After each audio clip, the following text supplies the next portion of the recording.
Welcome to H2K Infosys. H2K Infosys is a e-verify business based in Atlanta, Georgia, United States. We provide 100% job-oriented, instructor-led, face-to-face, true live online software training programs. It also includes access to Cloud Test Lab with software tools. We provide live project for you to work on. We also provide assistance with mock interviews, resume preparation and review, and job placement assistance. H2K Infosys is trusted by so many students across the world.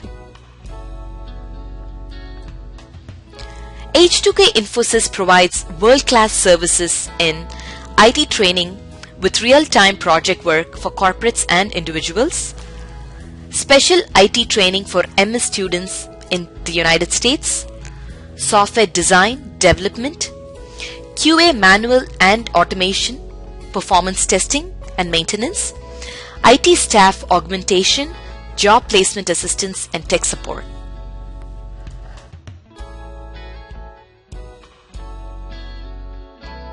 Here. So you have various operating systems when you consider about the mobile device. Now, when you take your testing activity, I'm just going to classify if my application, as a QA, I'm going to think if my company is going to provide an application for Android, for iOS, or for Windows. Okay. If my application is going to be an Android application, or a Symbian application, or a Windows application, or an iOS application. So I need to think about what operating system it is.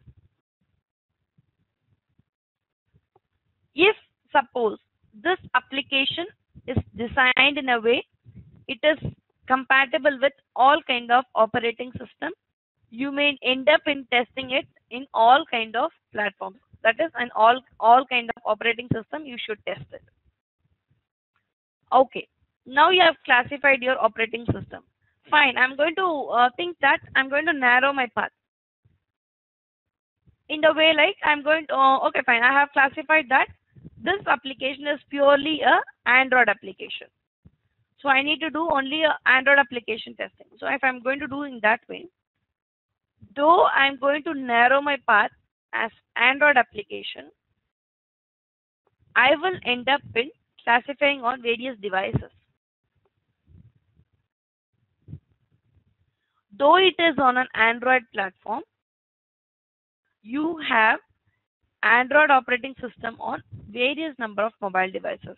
You have Samsung, you have HTC, you have this Micromax, Carbon, and whatever mobiles coming into the market, all cheap phones, all Korean phones, everything you can see all with your Android, because Android operating system is a freeware operating system, so it can be incorporated on any kind of devices. So though you narrow your path of your Android application, you have to test it on various number of devices. Why do you need to test it on various number of devices? Say for example, you just take your two devices. You take your Samsung device and you take your HTC device. When Samsung emerged into market, Samsung came up with full touch screens. I believe Samsung Captivate was could be the very first smartphone with Android. I believe in that way. So it came up with full touch. When you take your HTC, it also has some soft keys. Soft keys in the sense you have a button option. But with Samsung, you will never have a button option. Everything will be a touch. Say for example, I have an application. I'm going to work on an application. That application should respond even to a touch response and also to a key response. This I should make sure before I'm releasing this into the market. So the application should behave in the same way, though it is to be on a Samsung phone or it is on a HTC phone. I'm least bothered. My application should work. On what way it may differ? Probably the input methods. In Samsung, I'll be having a touch input. In Android, in HTC phone, I may have a soft key input. If I need to enable the menu option, I'll just click on the menu of the soft key. Where I just have a menu option in Samsung, which I need to, just need to touch it. So there are also chances which may misbehave due to the hardware features of the mobile devices. Because you are working on various number of devices, you can come and end up with how it is going to respond on various number of devices.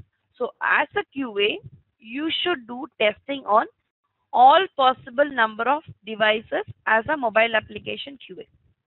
So mobile testing is not so easy. So you have to, so on all the devices, the same functionality should be offered, and it should be convincing on all kind of devices.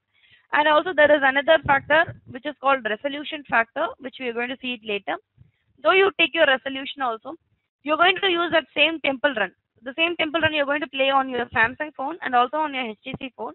The same Temple Run can be available even on your Micromax phone. Of course, Temple Run is something a gaming application, but the screen resolution completely differs when you do it on a Micromax, when you do it on other kind of HD phones. So these kind of things has to be tested on various number of devices. Fine. I'm going to again narrow my path. My application is an Android application, and I'm going to do it only on a Samsung phone. So I'm just going to narrow my path as Samsung phone.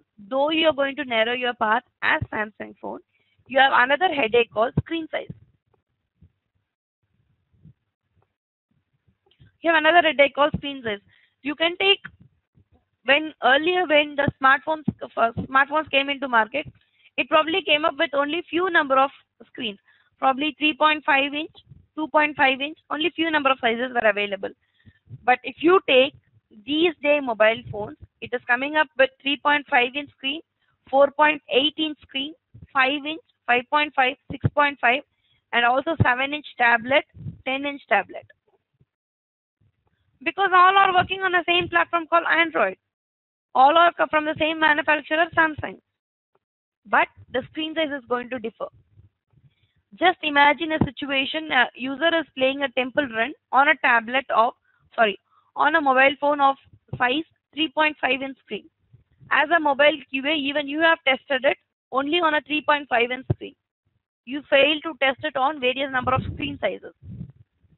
Just imagine if a user is going to work on that particular application on a 7 inch tablet, and even on a 7 inch tablet, it is going to have the UI filled only for 3.5 inch screen, how the user will view the application. Of course, it will be so irritating to the user to view such an application. So it means you need to test your application on various number of screen sizes also. So the UI has to be adjusted as per the screen size of the device. So you need to test the application. And if, see, for example, this application, since is being viewed on a 10 inch tablet, the UI should not change. The pixel size, it should not change. It should give a very feasible view for the users. That also should be tested. And again, you have the same thing. When you do it as application, there is no problem. When you do it as a website, again, you have so many browsers for your mobile device alone. So those browsers you need to test. And again, the same thing, if you're going to do it, if you're going to access it on a cloud, probably even on mobile device you have a cloud, so you need to measure the response time, how it is going to behave.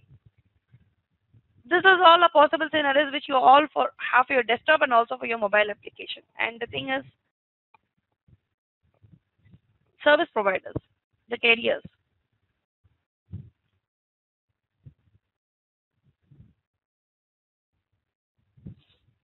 Service provider you need to do. Say for example, you have your AT&T, you have your Verizon, you have your T-Mobile.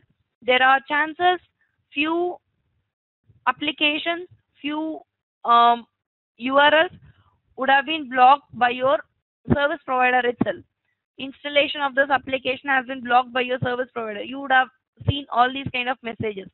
So how the application is going to behave if it is going to get blocked by few service provider? That also you're going to check, and that also you need to check. So if there are any chances that my application will be blocked by any kind of service provider, if it is going to be blocked by my service provider, how it is going to respond.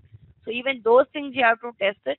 And method of download.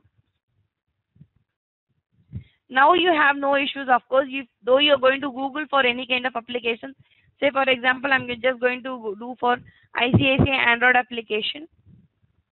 Though I have so many results on my Google, everything will be routing me only to the Play Store.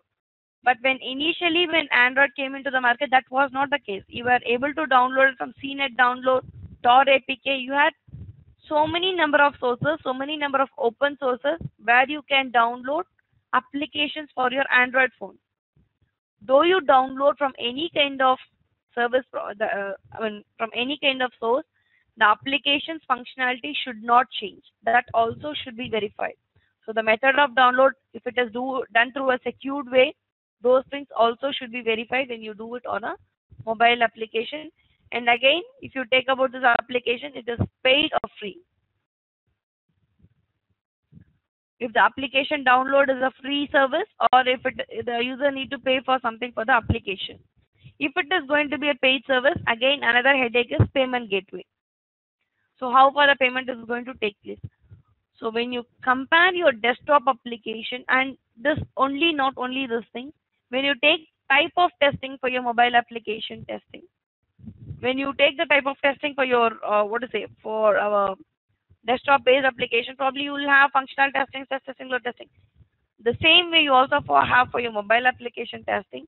Additionally, you will also have your memory leak testing. You also have your interruption testing. Interruption testing, which is considered to be a very important testing for your mobile application.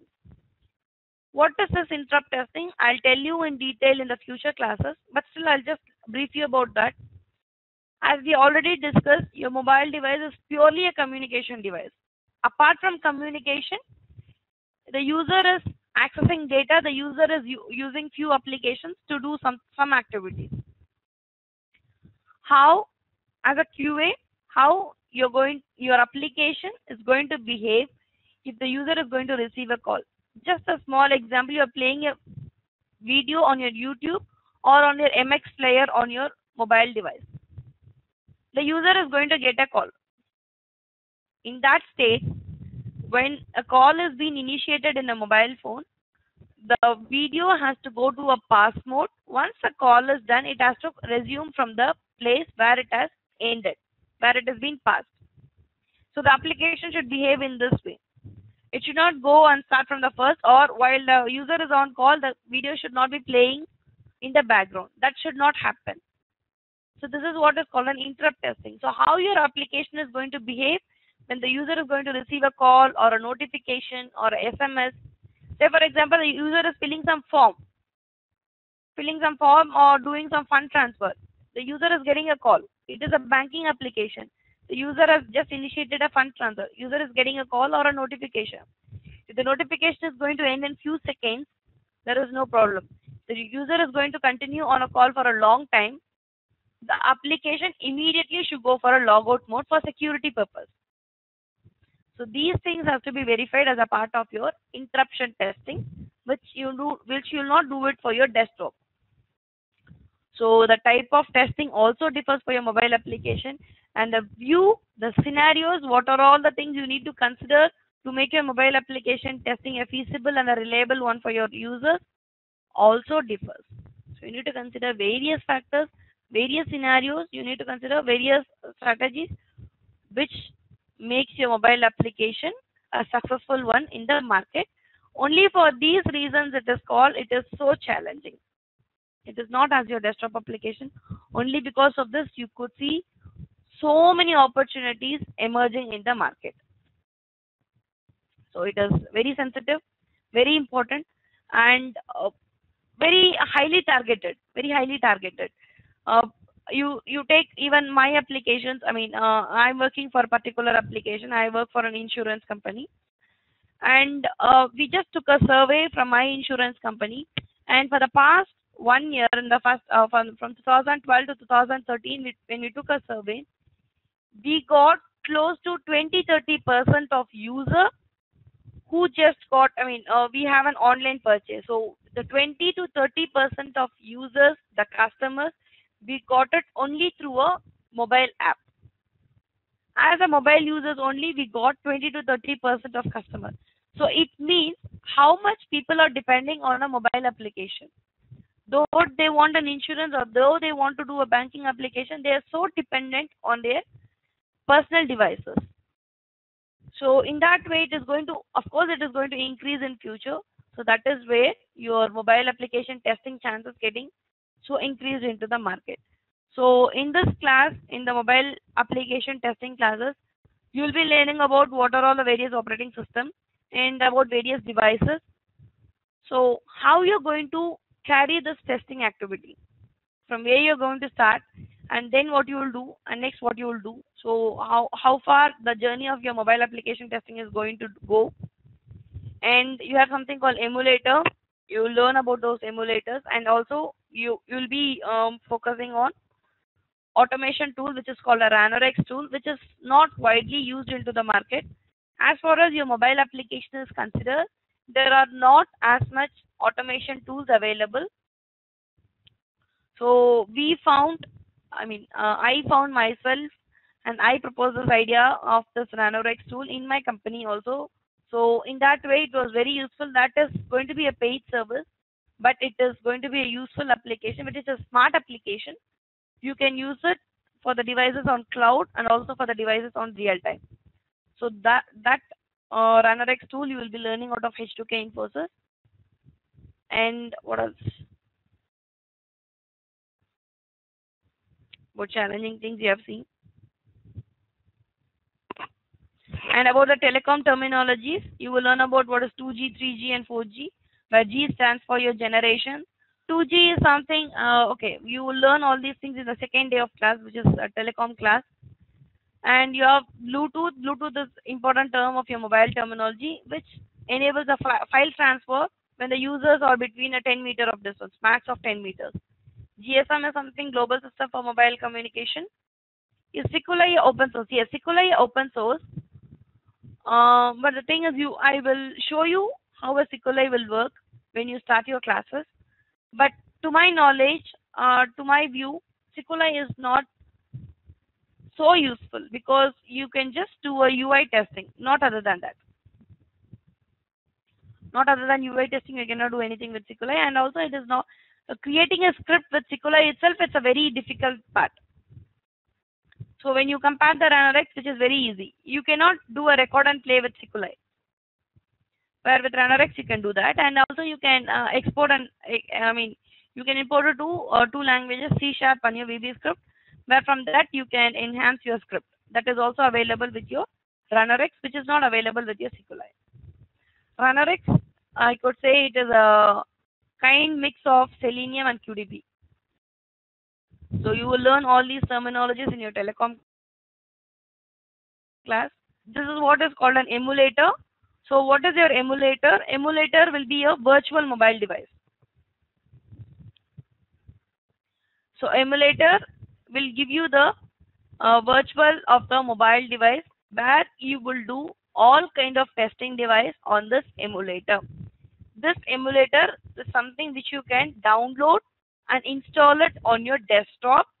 So to start up, a QA will do all kind of testing only on an emulator. Once the QA is satisfied with the emulator testing, then you will take up your, say for example, what you will do with this emulator. I'll just brief out with a small live scenario. Say for example, you are doing with a Facebook application. As a QA, you are working for Facebook application. As a QA, what you will do for this mobile application testing? In the first stage itself, you will install a Facebook application on this emulator.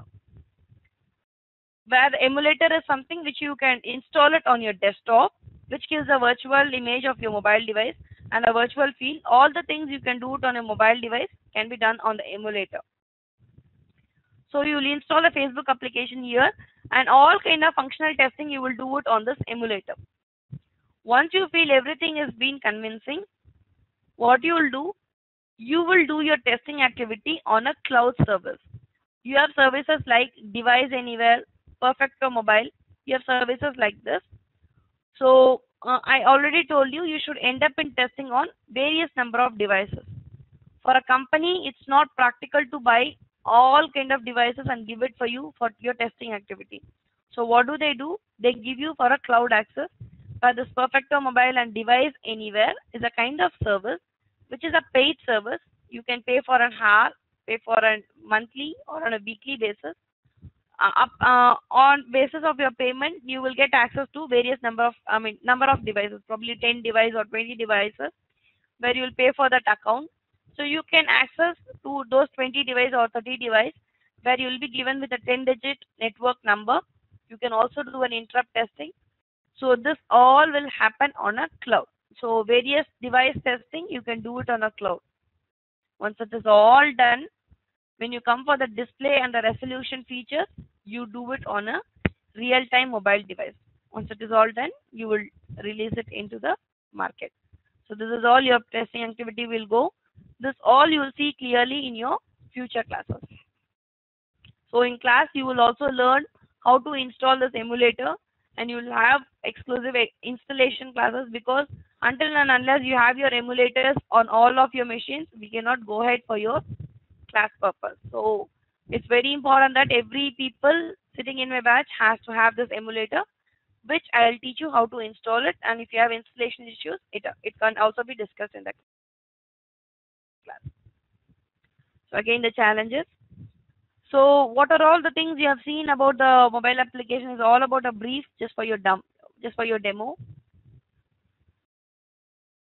And this is question time. If you have questions, you can very well post your questions. I have a question here. Suppose Bank of America or else mobile app tester, okay? So they want QA to test only the Bank of America application. Exactly, yes. So how this BOA application is going to behave? Say for example, BOA is something going to generate application for three kind of devices. See, though BOA is an application, though Bank of America is one application, what are all the things you will do? You will log in into your account, do some fund transfer, check your account status, make your credit card, credit card bill payment, or you have some fixed deposits or anything. You will be managing your accounts. That is what you can do with your Bank of America application. But the same Bank of America will not generate only one application for all operating systems, because iOS is completely a different platform. Android is completely a different platform. I'll tell you how far it is. The platform on which it is built, the iOS which is on it is built. It's built on a C# platform, where you take your your Android. It has been built on a C++. It differs completely. The built environment completely differs for one operating system to another operating system. So in that way, whatever company is going to develop an application, they will either develop it as an Android application. If they are targeting all operating system users, they will develop applications as window application, desktop, iOS application, and also Android application. So they will develop as three types of application, but on all three types, it should do the same kind of functionalities, should be same on all the three kind of operating system, and it should be working on all kind of devices, on all kind of browsers. Everything should be working. So as a part of BOA QA, you will be testing all these things. Any doubts? Any doubts? Okay. Alfred, you have any doubts, Alfred?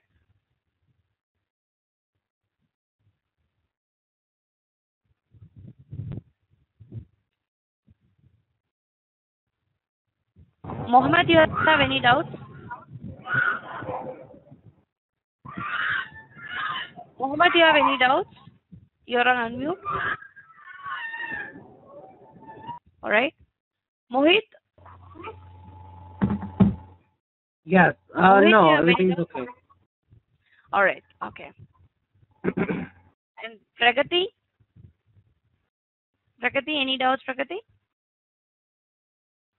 Regarding your mobile apps, whatever it can be, regarding a mobile application or about your H2K Infosys classes, anything it can be? Okay. Rama, any doubts, Rama? Nothing has been on it, yeah. Okay. And Shilpa? Nothing as such. Okay.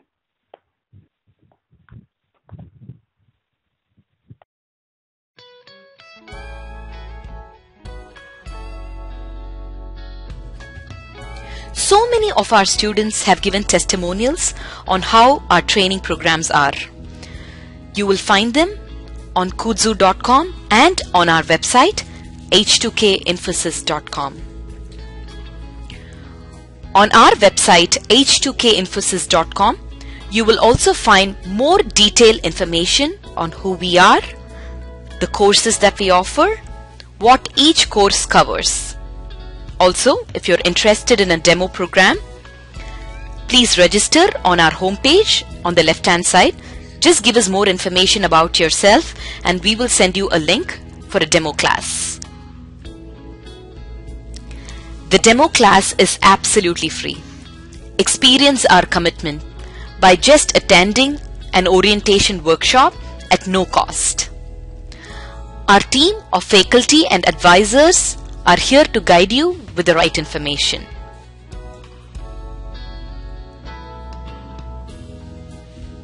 If you still have more questions, please feel free to call us. Call us at 770-777-1269. This is a United States number. If you're calling from the UK, call us at 020-337-17615. You can also email us at training@h2kinfosys.com or h2kinfosys@gmail.com.